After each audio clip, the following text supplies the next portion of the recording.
Many of you, the chairwoman of the National Interest Advocacy Cancer Network in Ukraine and co-founder of the International Center for a Ukrainian Victory, and of course for many years a member of the Ukrainian Parliament. And finally, Lena Aliev, who is a Russian and Eastern European Studies Center at the Oxford School of Global and Area Studies. We bring them in just a moment. But as always, we welcome you, dear audience, who are joining us. I recognise from the list of participants many friends of Europe. It's sort of great to have you all with us. And we'll have some time for Q&A, hopefully. Do my best to make it start before the end. And please don't delay and put your notifications up or whatever, however you're doing it today, so that I can review it. But before I get going, these events always take amounts of work to organise, and so let me as always thank Alexandra, Cyril and Nicole for being here in the room today. My colleagues have having the event on. Now, NATO summits, this is NATO official, that makes quite a few invites. And they often go according to plan. Lucky, sometimes they're overshadowed factors. And of course, NATO going to Washington in an American election year, there was always going to be the danger that the very contested election campaign might overshadow the summit. Did that really happen? Well, we'll get the views of my speakers in just a moment. There was, of course, Victor Orban of diplomacy, and we also in Moscow and Beijing. But by and large, just to set the thing very briefly, my sense as an observer was that the summit went largely according to it stayed on track. The key objectives were delivered. There were no real surprises. And now, four main issues, I think, will dominate our first, of course, and we were, again, having a NATO summit with President Zelensky, the third one in a row, to Ukraine, where clearly NATO assistance was going to be better. My impression, wait to see it when the speakers agree with me, was the President needed to be a little bit around than the previous summit in June, particularly when it came to the signal we got the membership in the alliance. Really surprises there. Still question of when allies agree and when conditions are met. But clearly we have to wait for the war to be over before Ukraine's membership of NATO can move ahead. But my sense of which on the irreversible point of membership seemed to make the Ukrainian president happy. But I mean, this time around, this game what NATO was willing to deliver, which was what meet the Ukrainian war effort. Because, of course, the summit in Washington took place in far less favourable for the Ukrainian than 1 year ago, when they were at least still doing their recompense. But here there were a lot of things. I don't have time to list them all, but many of you will be familiar with the quite consequential aid package. I understand that now there are 23 bilateral security agreements with Ukraine, adding up to about $35 billion of support if all of that delivered. We had deliveries of new Patriot system, which may not urgently need. But I see from the media today that President Zelensky still needs to get quiet. So it's one way to go to meet that figure. Norway promised F-16. The countries, the US, Denmark, Netherlands, that led on F-16 said that they would be arriving in Ukraine. I promised the Netherlands, then the Ukrainian center to be established in Poland, which will provide not just training for Ukrainian forces, particularly those men outside Ukraine, which now registered, possibly those have to wear that they will really be going to Poland to prepare for joining the Ukrainian army, but also very useful for NATO as well. We also had the 40 billion euro funding promise for next year. We keep parallel the funding going, and NATO taking over that as widely predicted the coordination of the supply of weapons and semi-early equipment to Ukraine, using the Defence Act East Fund, with the hubs in Poland, Romania, in Slovakia, and also overseeing the training effort. And cool, big questions. All of us in the analytical world these days, but also those at NATO headquarters will be asking is how can this now become a game changer with NATO centralising the effort? How can it all be made more efficient? How can it deliver a more effective and more consistent supply of finance and weapons quickly? And how can it be that bridge, as Secretary General Stoltenberg indicated, to Ukraine's military modernisation, future NATO membership? In short, what NATO did was a lot, but will it make the decisive difference? Issue number two, obviously NATO increasing its own military capabilities for collective defence.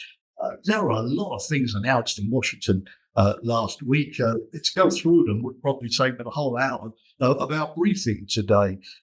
There was the activation of the Aegis onshore ballistic missile defence system in Poland. Various countries, Germany comes up very frequently here, organising consortia to deliver on Stingers or Baltic Sea mines. The US, in a very consequential move, announcing that it will deploy cruiser ballistic missiles, the intermediate range in Germany from 2026, and predictably Russia was reacting very sharply against that. And the Arctic featured quite prominently, with Canada proposing to build submarines for the Arctic, and the US, Canada and Finland forming a new consortium to build icebreakers as well. And also, particularly at a time when the alliance has been focusing so much on the defence industry and ramping up production lines, lots and lots of good examples of transatlantic cooperation in armaments, for example, between Raytheon and European firms as well, on things like ammunition, on issues like drones, for instance, on upgrading Patriot missile systems, and the like too. So maybe that NATO signal to industry to get its act together and to start organising has been delivered. Asia Pacific, perhaps one of the most productive and interesting meetings yet, in third place with the four global partners of NATO: Australia, Japan, New Zealand and South Korea. Not just talking about the usual topics, climate change, cyber or AI, although that's important, but also those countries stepping up their assistance to Ukraine, and also moving closer to NATO in terms of technology sharing. Japan proposed to organise an exercise with NATO next year. That would be interesting. The summit really showed the Asia Pacific strategic theatre and the Atlantic theatre moving much closer together. And finally, China. Can't leave China out. They're the tone on both sides. Seem to be at the summit and afterwards much sharper, with NATO pointing the finger at China as the decisive enabler of the Russian war effort in Ukraine. The Chinese predictably didn't like that and accused NATO of a Cold War mentality, though Wang Yi, the foreign minister, kept the door for dialogue open. So what does all this mean for the way in which NATO now tackles China?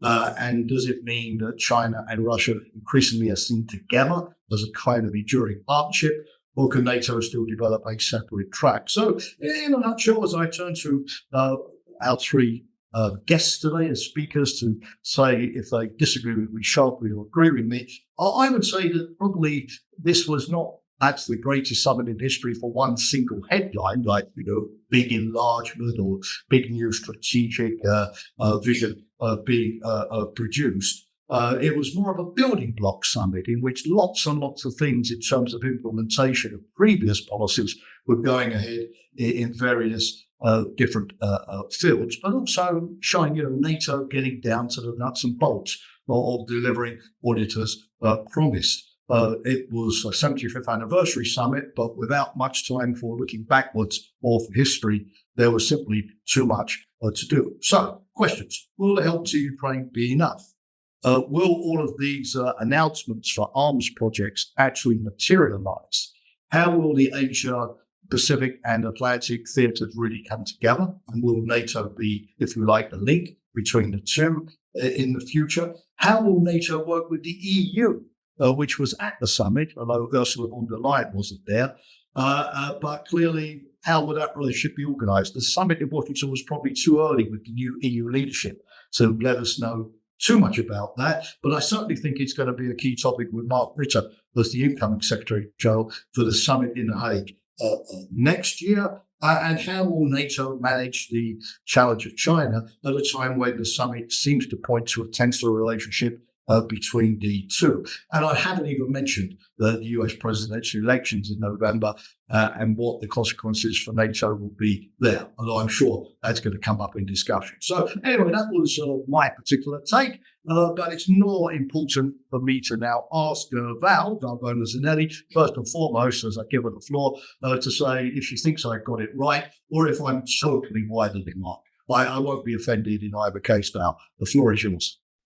Well, thank you very much, Jamie. Thank you for inviting me to be part of this panel. And I'd like to start with saying, yes, you got it right. Actually, you have all my talking points. I came back on the weekend from Washington, D.C., where I participated in the NATO Public Forum. And I agree with you. It was the 75th anniversary. So, of course, it was a celebratory, a summit for NATO, a very important one. But also, as you pointed out, it was a building block summit. So I believe that it exceeded, I would say, the expectations of, allies, partners, but also scholars like us. So, and I think the most important part of that is that we had a NATO consensus document where you had 32 allies agreeing on writing and delivering the messages for the future of the alliance and the transatlantic community in only 42 paragraphs. So I think that already is an achievement for NATO. As you pointed out, some of the main points that I took away from the summit, first of all, is on Ukraine. I think the Washington Summit Declaration has strengthened the support for Ukraine's security and the irreversible path to NATO membership, as the language is contained in the 16th paragraph of the declaration. And I would say that this is actually much more important. It's a very, significant step forward because it seems that it was not a grudging compromise like we saw that in the Vilnius summit, where there were, sides that, liked or not very much, the summit declaration. So I would say that irreversible path to membership and also bridge to NATO, while those were the sound bites, I would say that attracted the attention of the media. In my opinion, the most important fact is that the fund, the 42 billion that you mentioned, because not only we have the signature of more bilateral partnership, I believe there were more than 20 during the NATO summit with Ukraine, but then you have the organization itself, NATO, talking about this. So in my opinion, that was a very important outcome when it comes to Ukraine. You mentioned partnerships in the Indo-Pacific, and those are very important. We can go more in details discussing about those. The third element will be the question of China. No, we have not seen such a clear language coming from NATO, and still we have to talk here about cohesion within the 32 NATO allies to have such a tough language on Russia-China partnership and how that impacts the security of Ukraine. So that is very important. And then the fourth element, and there are many more points, but I'd like to focus on those, it's the issue of defense budgets. So I think that we are slowly moving away from the concept of burden sharing that has been an issue since the very beginning of the alliance, an issue that started back in 1953 with the United States asking for the European allies to commit more into NATO defense budgets. I think we're moving more towards responsibility sharing instead of burden sharing. for the first time, as a result of the shock in the European security architecture, we have now 23 NATO allies that have reached the 2% of defense budgets. However, I would like to also, I would have loved to see more engagement and more responsibility coming from European allies, because I think the debate needs to be shifted from how much do you spend and how do you spend that. And so I believe that in the future, based on NATO's declaration, summit declaration, we'll see more towards that specific issue. Maybe what needs to be, we could have seen more in the summit declaration will be something on hybrid threats. I think, the issue of disinformation, all those were mentioned, but in my personal opinion, these will be very, very important for the future. And I'll stop here.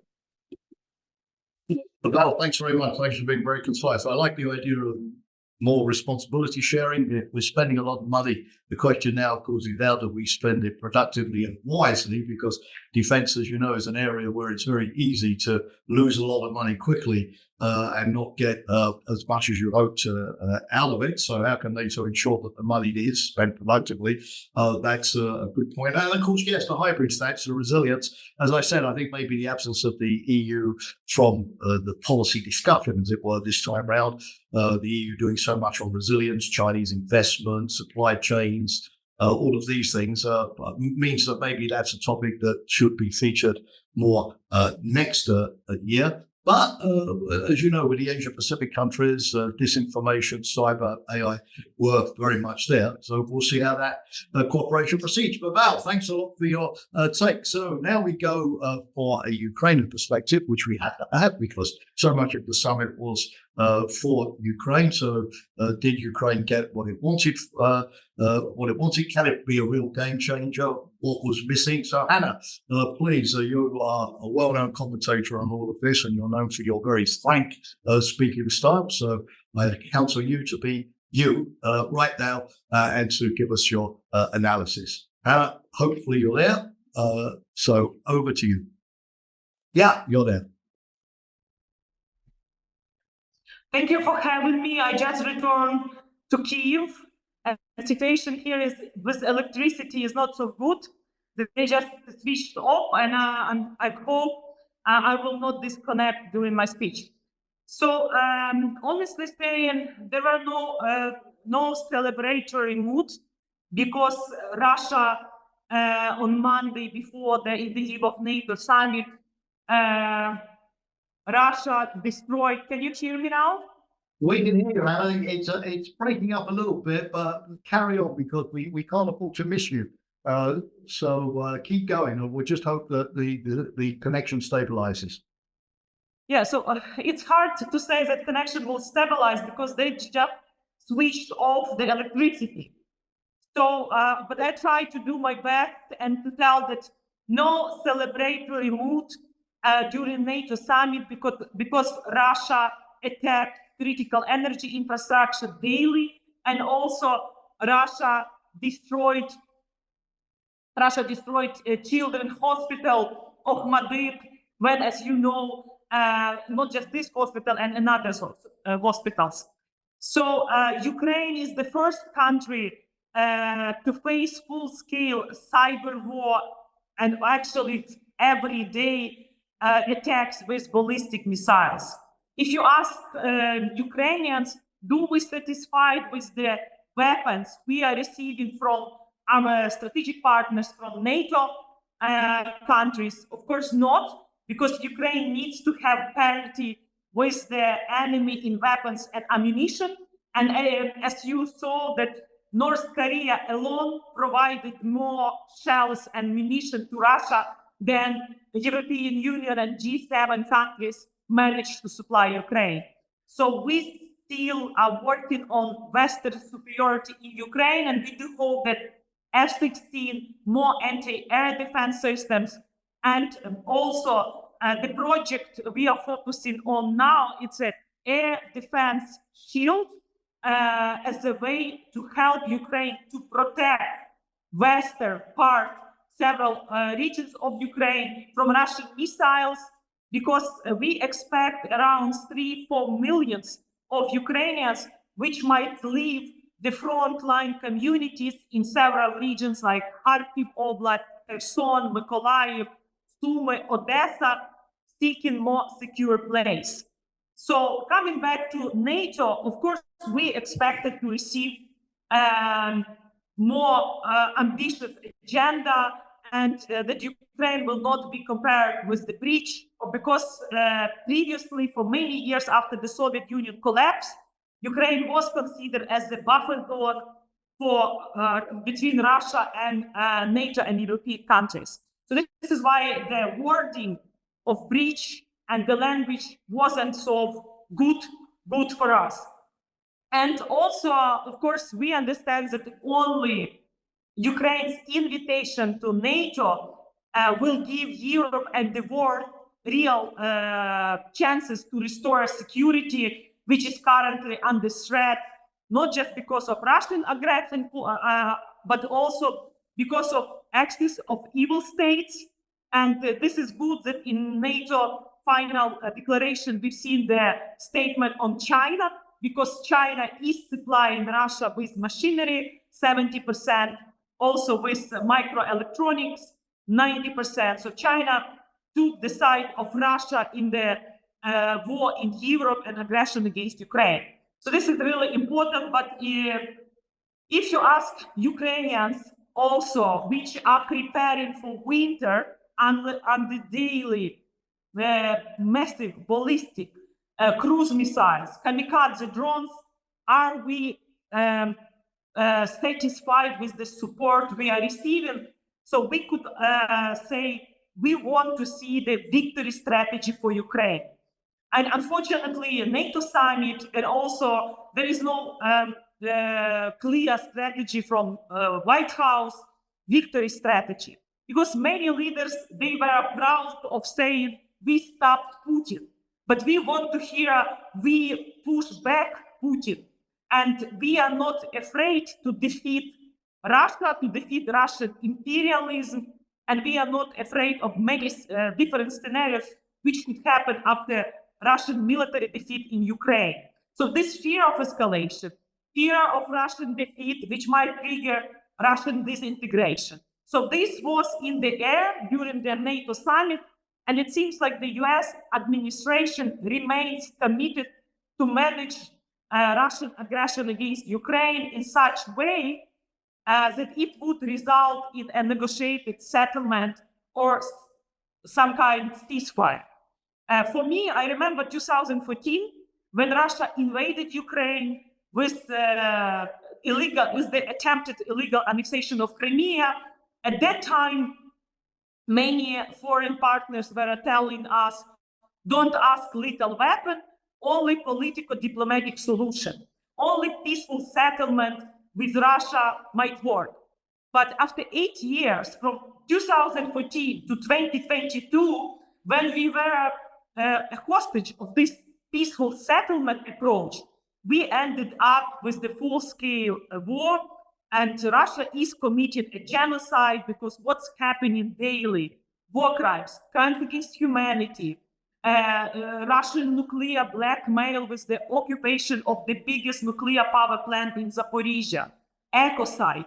So it's clear that Russian goal is obliteration of the whole Ukrainian nation. So in this case, we want to see after 10 years of ongoing Russian aggression, which is a war in Europe, what is the victory plan? What is the end game scenarios? And I think eastern flank of NATO countries, they were also very eager to hear that there is political will to supply Ukraine with everything needed to defeat the enemy and make Russia pay with confiscation of confiscation of Russian assets. We should move to the full economic isolation of Russian Federation. And actually sanctions against China for supporting Russia should be also in place. So 3 main topics for us during the NATO summit.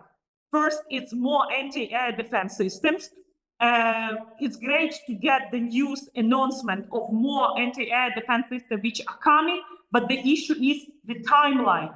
When we will see them in Ukraine, because it's still not clear, then lifting restriction of Ukrainians be able to target Russian military objects inside of Russia, it's another important issue because Russia is full of new weapons, new rockets, new missiles, guided bombs.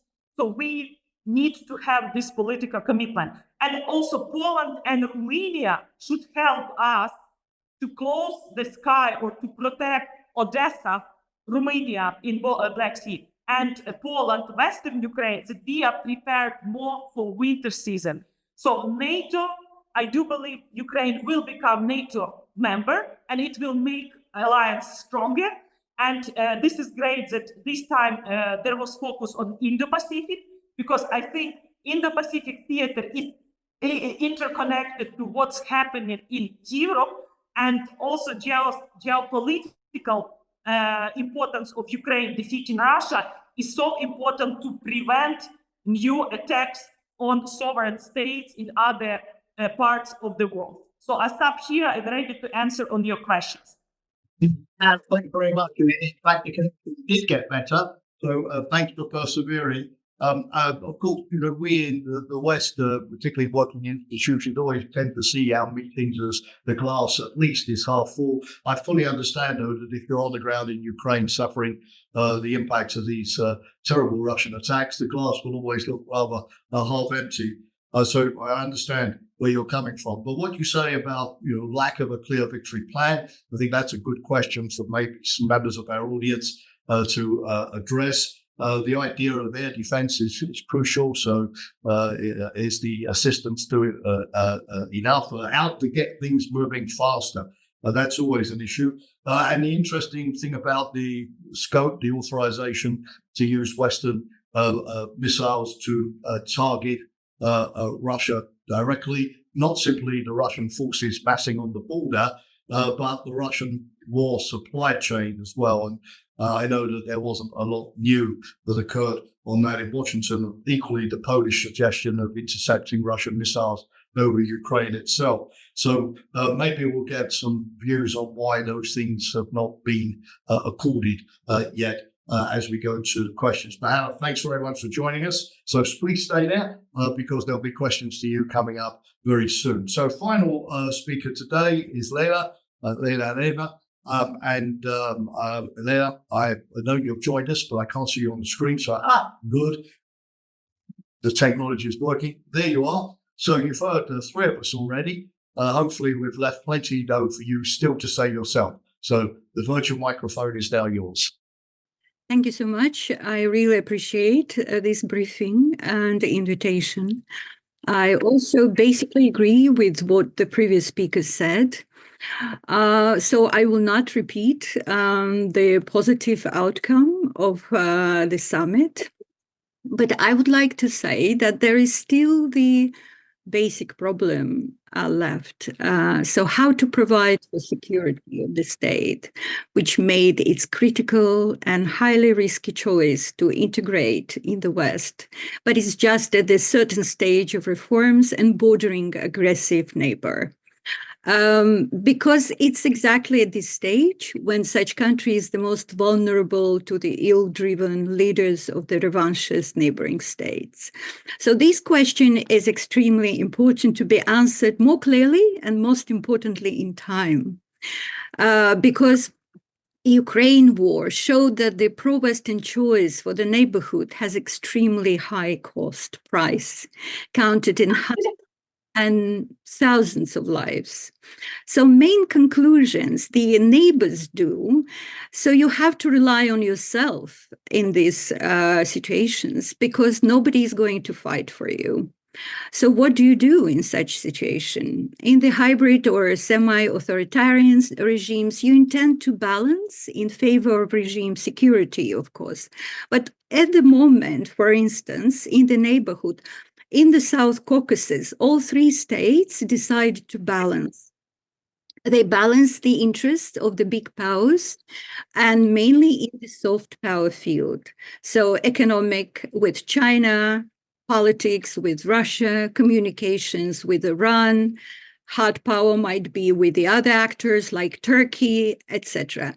This logic, however, is contrary to the one which existed in the 1990s, when the states united in regional organizations, security organizations called Guam, Georgia, which united states who were driven by this similar perception of threat, and that was Russia.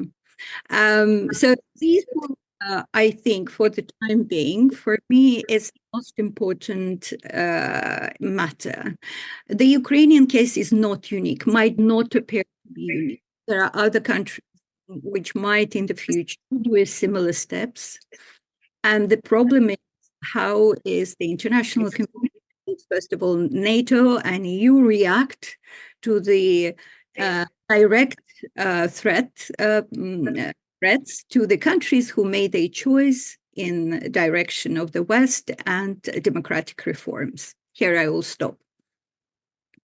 Yeah, you raise the sort of broader issue beyond Ukraine of what NATO can do to protect the other vulnerable democracies, in many cases fragile democracies on the periphery of Europe over there. I don't think you mentioned Georgia or Moldova by name, Leila, but I imagine you had those in mind, and how you can build a system of deterrence against Russia doing the same in the future. My sense is probably the outcome of the war in Ukraine will be the determining factor there. Well, thank you very much. And again, thank you for being succinct. So, dear audience, I'm glad to say that our speakers have been remarkably disciplined. We've left a good time for question, discussion, comments as well. Also, please, particularly if you disagree with us or some of you NATO insiders who are at the summit in the meeting room, if you're there, you probably have got your own take, and it would be good if you could share that with us. Because we analysts on the outside always have to judge as best we can. It's like Plato's cave, where you have a sense of the light, but it's never 100%. It's never as much as you would like. So the insider's views are always extremely precious. So let me then turn to whoever would like to intervene first. And if you want to direct your question to one of us in particular, useful to make that clear. So please take advantage. And who would like to come in? Well, then I can, while we're waiting for questions to come up, I can first of all go back to you, Leila. Could you say something perhaps more particularly about the situation in the Caucasus, particularly with Georgia? Obviously, not so much mentioned at the summit this time around, but still technically a candidate for NATO membership, even if obviously recent developments in the country have maybe pushed that sort of back. What should be, do you think, the EU and NATO attitude towards Georgia at the present time, to basically let the country, as it were, by itself come back on a Western course? Or does it require much greater sort of involvement from Western countries, NATO and the EU? Meanwhile, before you answer that question, I see that my good friend, close friend of many years, Amanda Paul, next door at the European Policy Centre, who knows a great deal about all of these things, is there. Amanda, good to see you. I know you had your own event on Ukraine as well this morning. So I'll give you the microphone too. And then once you've asked your question, we'll go to the speakers. Amanda. Yeah, thanks very much, Jamie, and thanks to Friends of Europe for organising such an interesting panel. My question is actually related to the Black Sea, because as far as I could see, there was very little in the actual final communique about the Black Sea, about, let's say, defining a more robust Black Sea strategy, unless I missed something. So I'd like to ask the speakers, perhaps particularly to Hannah, about the importance of having a more robust Black Sea strategy, something more comprehensive than what there is now, and what should be the priorities in this respect. And maybe a question as well to you, Leila.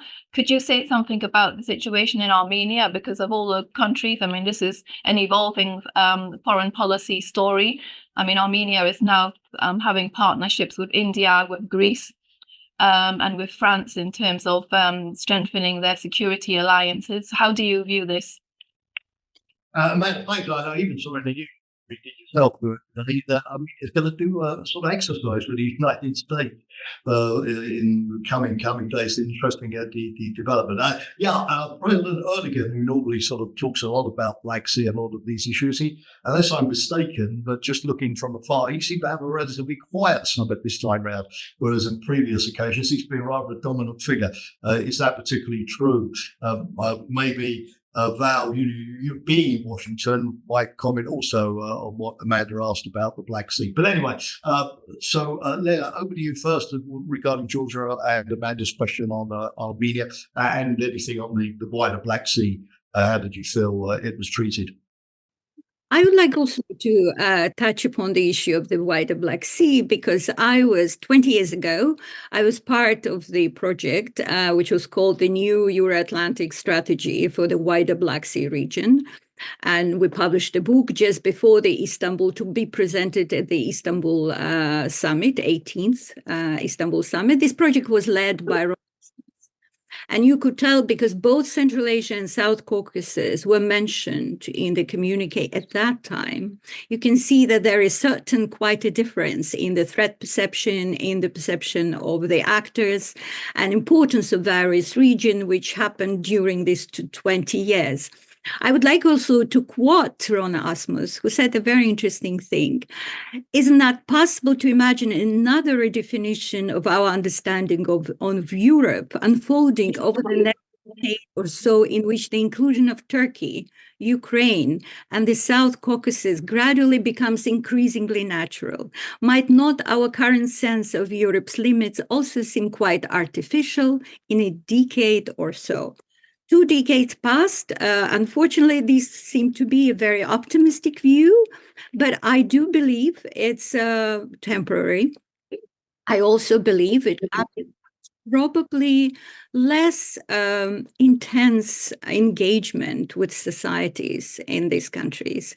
If we take into account the universality universality of human dignity, human freedoms and rights, then I think in these countries, which we just mentioned, they definitely need a greater involvement with the societies and rather than quitting on them.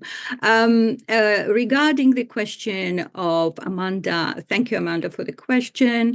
Yes, indeed. There are 2 views on what's happening in the region now because of this acute security situation vis-à-vis Russia.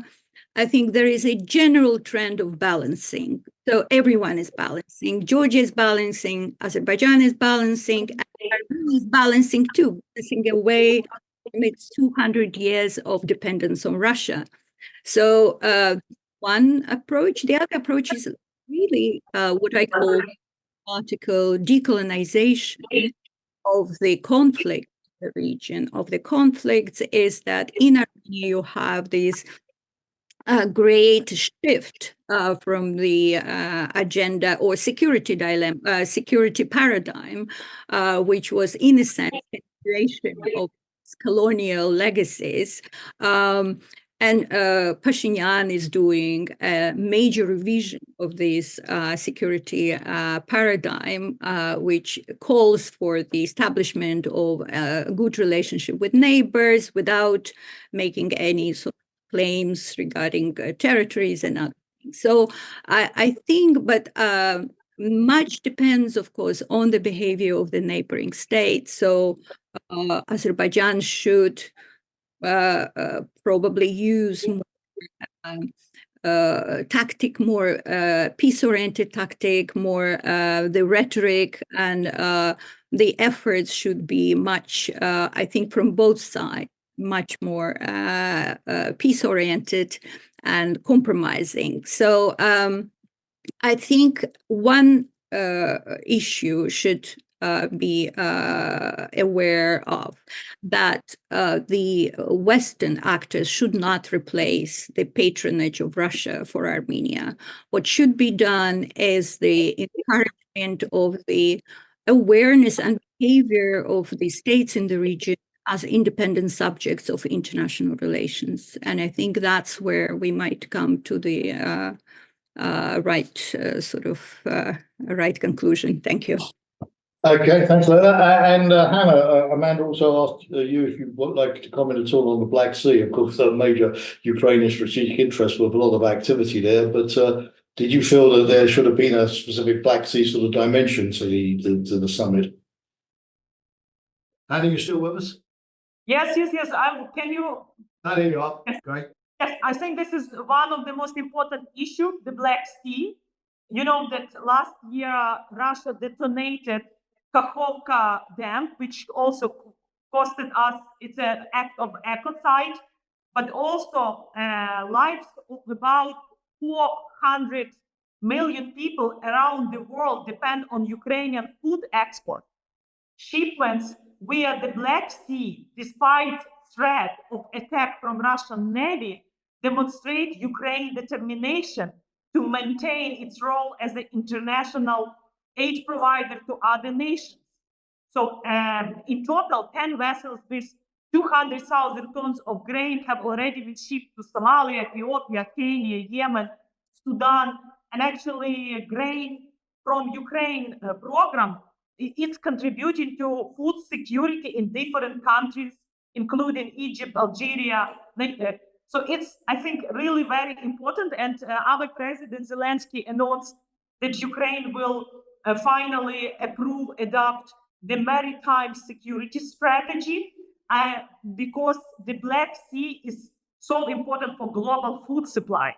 Russia trying to weaponize food as a part of weaponization of hunger campaign.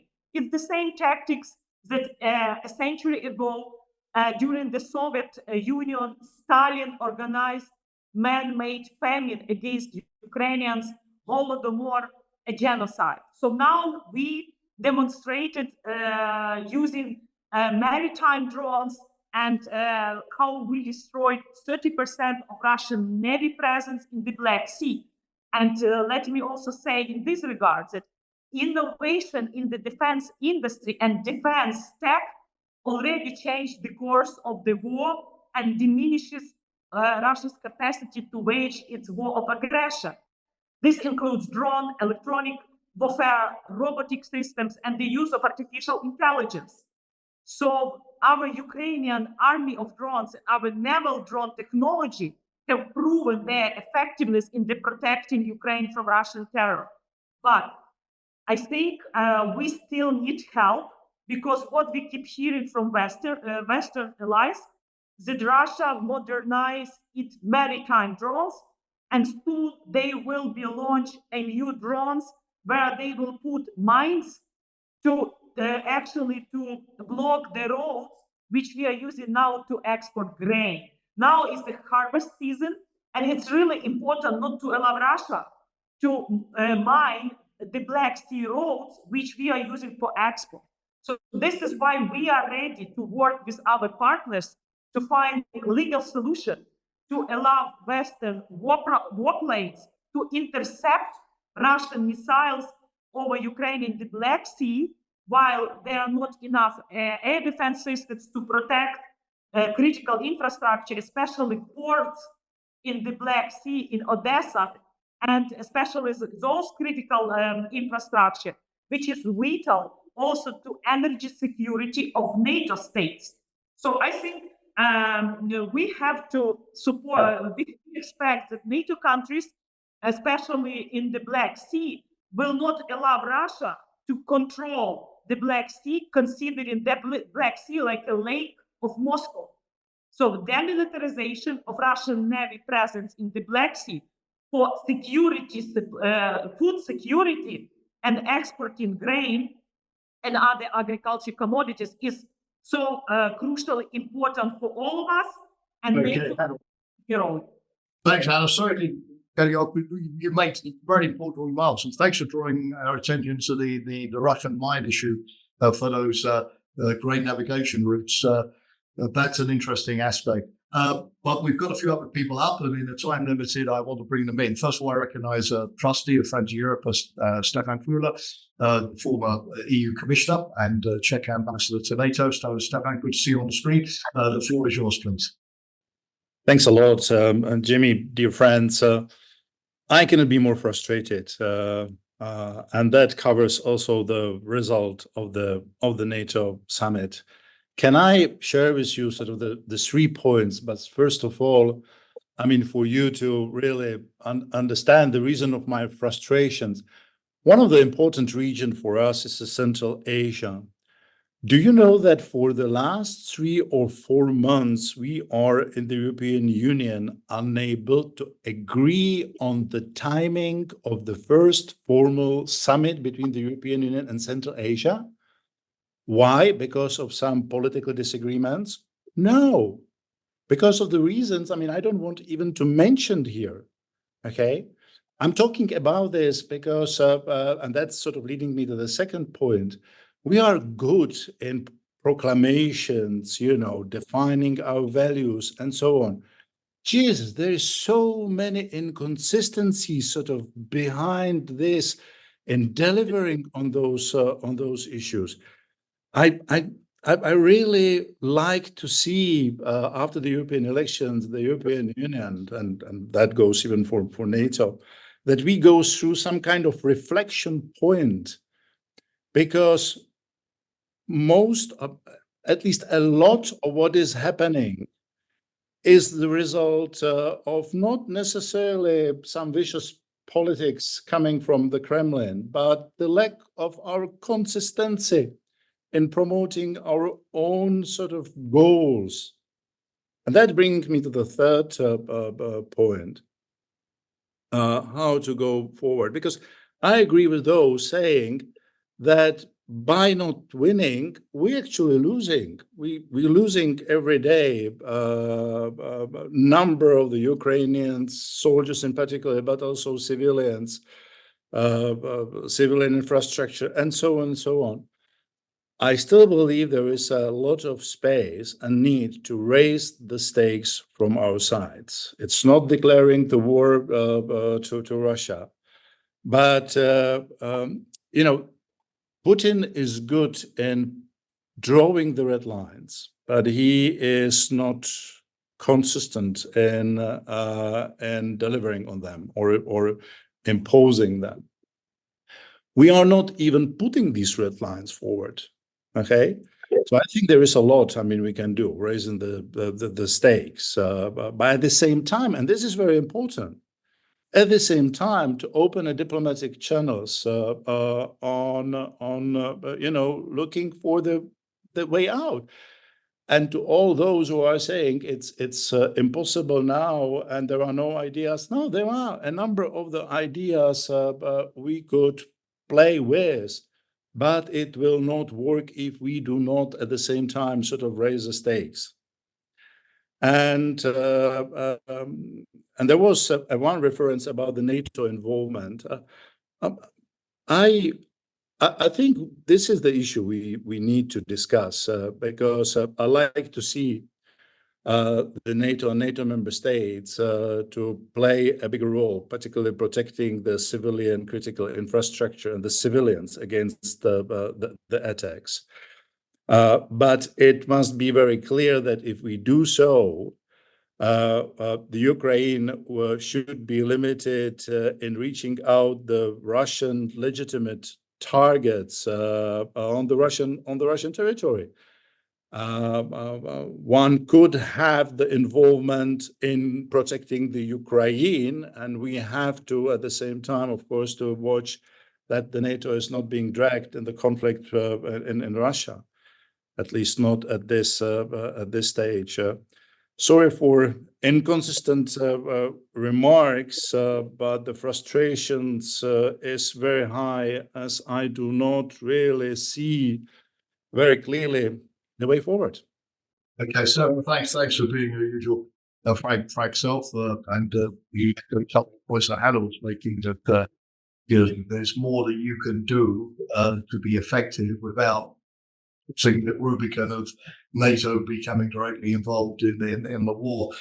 We've got Stefan, you make comments rather than ask a question. The speakers will come in. We've not got a lot of time left, and I'd like, just as I go back to our 3 guests today, to go to Georg Kaltenberg. Georg is pointed to the recent developments in the United States with the assassination attempt on Trump, his very strong political position now.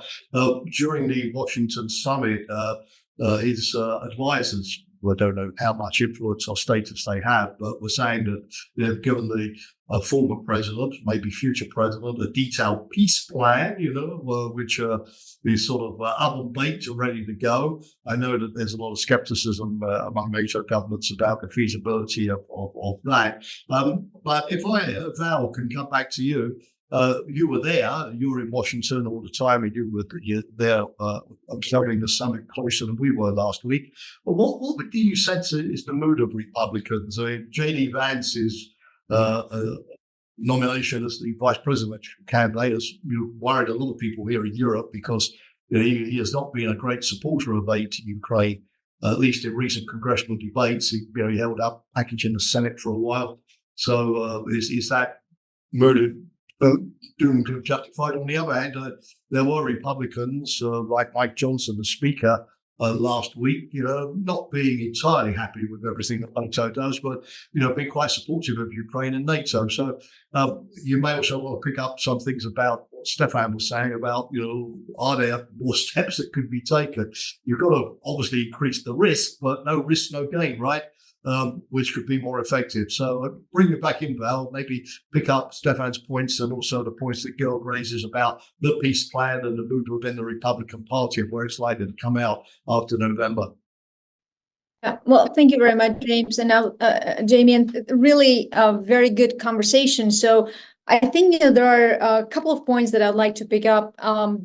Starting from the question regarding, different regions being included in the Washington Declaration, I agree with the fact that we should have seen more on the Black Sea, but as there were comments that more should have been there on the Western Balkans, there were commentators talking about more about Latin America. That's why I started my talking point saying that really this is a consensus document. So you can follow up on those questions, but what can you achieve in 42 paragraphs? And I think we had a pretty solid declaration. So that will be my first point.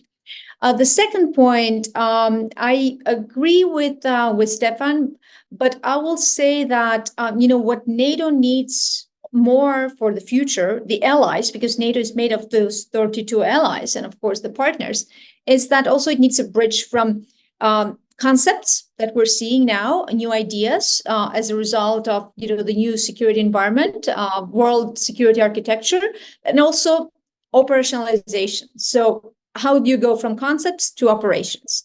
And I would say that if the most important outcome of last year's NATO summit was the General Cavoli's regional defense plans, I would like to see more going forward, how they will be put into operations and how allies and partners, will spend more. So in my opinion, that will be one of the most important one. We can talk about all ideas, but if you don't fund those, and we know that we have lack of capabilities in different areas, I think, how do we enhance NATO's deterrence and defense across all threats and across all domains in this multiple, as it's called in the NATO language, multiple strategic direction across the Euro-Atlantic area. So in my opinion, that is very important. Regarding peace plans, there have been comments on those. I will not be, I hate to speculate, especially when it comes to the future. And so we don't really know. And I think, we should not risk getting into the political debate when it comes to, elections in the United States. I am one of those people that thinks that the commitment of the United States will continue, whoever will be the next president of Ukraine. Do I think that in case the Republican candidate will be the president, the Europeans will need to do more when it comes to the defense budgets and increase those and be more, strategic on how they will spend? Yes, I do. But I think that the commitment to NATO, but also the commitment to Ukraine will continue. And that's my 2 cents. Thanks for that. Well, at least we're ending on a slightly sort of more optimistic note. I can give Anna and Leila 2 sentences if they promise to stick to 2 sentences. just for a final comment before I wrap up, so we finish on time, which we have to do. Hannah, just also can I add to you, although it has to be a very, very short comment, there's another big political powwow this week, just immediately after Washington. It's this European political community thing that my country, the UK, is hosting at Blenheim Palace, the birthplace of Churchill, amongst other things. And I know President Zelensky is going there. I mean, so soon after Washington, can anything new happen of utility to Ukraine at that particular meeting, or is it so soon after that it inevitably is going to be more of the same? And then, as I say, a final sentence from you, and then I'll briefly wrap up. So, Hannah, please. So thank you. Actually, NATO membership for Ukraine is out of the question for the current administration and for the next one, no matter who wins the presidential elections. This was clear for us. So we have to seek how to win the war without NATO membership. So this is like coalition of willing, coalition of justice. This is the way to go. And it's really important to understand that Russia has intensified campaign to recruit mercenaries of war in aggression against Ukraine in Central Africa and many other countries. So the idea of Macron to send troops on the ground is so important. But honestly, on my way back, I was sitting in the plane in the economic class and thinking about one phrase which I heard from one expert. Then when your house is on fire and your partners are not giving you enough support to supply that this fire is over. And I wanted to say that it's not about Ukraine is on fire. We are on the same plane. And if I'm sitting in economic class, it doesn't mean that fire will not spread to the business class. So actually, I want to say, Europeans, don't think that if Ukraine is now as a shield for you, because we are guaranteeing now eastern flank of NATO, Article 5. Article 5 of NATO has never been tested after the full-scale war. So NATO is afraid of hybrid threat. When Russian missiles were in Poland airspace and Romania, we haven't seen a proper reaction shutting down this.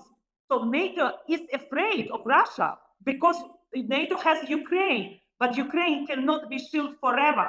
And you should understand this. We are all in the same plane. This plane is Europe. And if US one day will say that Indo-Pacific is more important for US, then Europeans should ramp up production now, because tomorrow the fire, we will all be burned. We will all be destroyed in one plane. So don't consider Ukraine in the economic class, that you have more priority seated in business class. The plane is the same. Europe should finally wake up, pay more, help Ukraine. Anna, you took more than one sentence, but you delivered a very, very clear message, and the plane analogy is a powerful one. The fire in the house and the fire brigade is from Franklin Roosevelt at the time of beginning of World War II and explaining American Lend-Lease at the time to the UK. But it's a very powerful analogy, and we need some of that sort of generosity based on self-interest today. Thanks. It was a strong message, and we heard that very, very clearly. And then I really do have to ask you for one sentence. Is there any final thing you'd like to say before we close up? Oh, thank you. Well, I would say that there are high expectations from EU and NATO, like from the role models and leadership in terms of reaction to humanitarian emergencies, wars, genocides, mass crimes against humanity and violation of borders. But because this reaction is based on calculations, whether these events present the shared threat to the members of our alliance as a reflection of the value of human life and solidarity, compassion, rather than threat perception. So the change will come in transforming NATO in global actor when there will not be perceived selective approach in reacting to these events. Thank you.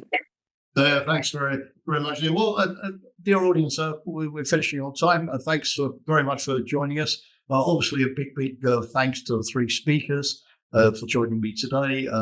I really enjoyed your insights, and I'm sure the audience did as well, even when they were very sobering at once. Thanks to those of you who participated in the debate and asked questions. My takeaway, very briefly, is that I think we will agree the NATO summit was very positive. Lots and lots of things happened, but the question is it enough? Because you can go very fast, but if somebody is coming past you on the motorway even faster, you're still going to be falling behind. Only time will tell if this package makes a significant difference, or if in a year's time in The Hague, if we have that long, NATO has to come back and be even more ambitious. Can we implement all of these things fast enough? Hannah's point about speed of delivery, the things that were left out, EU, NATO, resilience, hybrid, Black Sea, more on conventional defense, Caviolis regional plans and how NATO is implementing them, how to spend all of this money that's suddenly coming out of budgets for defense, how to spend it productively. On Trump, a sense of, it's unpredictable, but are there predictable things already that we can sort of take for granted and act upon? And clearly Europe taking over more responsibility seems to be one of them. And then Stefan's point about consistency of policy in the EU, in NATO, grand strategic vision in terms of how we engage all of these actors. And you don't deter an adversary if you deter yourself, and how you can accept greater risk within certain parameters of not becoming a belligerent. That is a point worth thinking about. So thank you again. Again, thanks to the team here for organising things. So let me, for those of you who are interested in Ukraine, if you haven't read it already, I know that this applies to nobody, or everybody's read this already, but just in case, Ukraine Cost of Inaction, the study that Friends of Europe have produced last May, and which with lots of statistics and arguments details why this is a struggle which not only Ukraine can't afford to lose, but the West can't afford to lose either. The consequences would be dire and very long term. So again, hopefully after the summer break, not hopefully, certainly more interesting events at Friends of Europe on these related topics. But for the meantime, it's difficult to say enjoy your summer break at such a terrible time in international politics and international relations. But human life has to go on. So please have a good break and join us again when we resume at the beginning of September. Bye for now.